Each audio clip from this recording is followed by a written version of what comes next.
মাদারীপুরে এবারই প্রথমবারের মতো সমতলের মাটিতে চাষ হলো ইউরোপের দেশ নেদারল্যান্ডসের ফুল লিলিয়াম।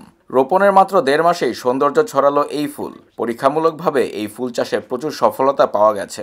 পিঙ্ক ও খয়েরি রঙের এশিয়াটিক লিলিয়াম চাষে সাফল্য পেয়েছেন মাদারীপুরের মোস্তফাপুর হর্টিকালচারের কর্মকর্তারা। রোপণ করা 50টি গাছে ফুল ধরেছে। প্রসারিত পাপড়ি, মনমাতানো রং আর দৃষ্টিনন্দন সৌন্দর্যে মুগ্ধ করছে সবাইকে। শুধু মাদারীপুরের মানুষই নয়, বিভিন্ন জেলা থেকে ছুটে আসছেন দর্শনার্থীরা ফুলগুলো দেখার জন্য।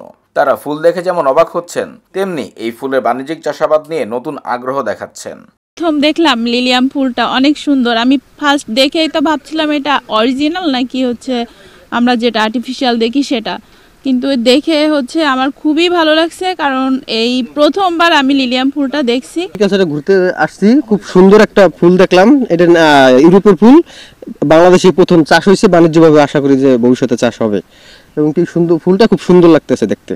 এই ফুলটি পাহাড়ের মাটি ও আবহাওয়ার পাশাপাশি সমতলের মাটিতেও চাষের উপযোগী। ফুলটি আগামীতে দেশের ফুলের বাজার অর্থনীতিতে বড় ভূমিকা রাখবে বলে জানিয়েছেন কৃষি কর্মকর্তারা। আমরা এই বছর এই প্রথমবার মাদারীপুর হর্টিকালচার সেন্টারে লিলিয়াম ফুলের চাষ করেছি।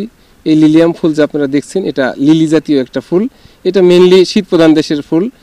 নেদারল্যান্ডে এটা বেশি আবাদ হয় এবং সারা ইউরোপিয়ান মার্কেট এই ফুলের একটা ব্যাপক চাহিদা থাকে। তো কালের বা চাহিদার দিকে বিবেচনা করে বিভিন্ন ইম্পোর্টারগণ এই ফুলের যে বীজ, সেই বীজটা এখানে আমদানি করেছেন এবং আমরা এই বছর সর্বপ্রথম এই ফুলটা চাষাবাদ করেছি। ফুল গাছগুলোর কন্দ রোপণের মাত্র 45 দিনের মধ্যে ফুল ফুটেছে। বাজারের প্রতিটি দৃষ্টিনন্দন লিলিয়াম ফুলের স্টিক বিক্রি হয় 300 থেকে 400 টাকায়।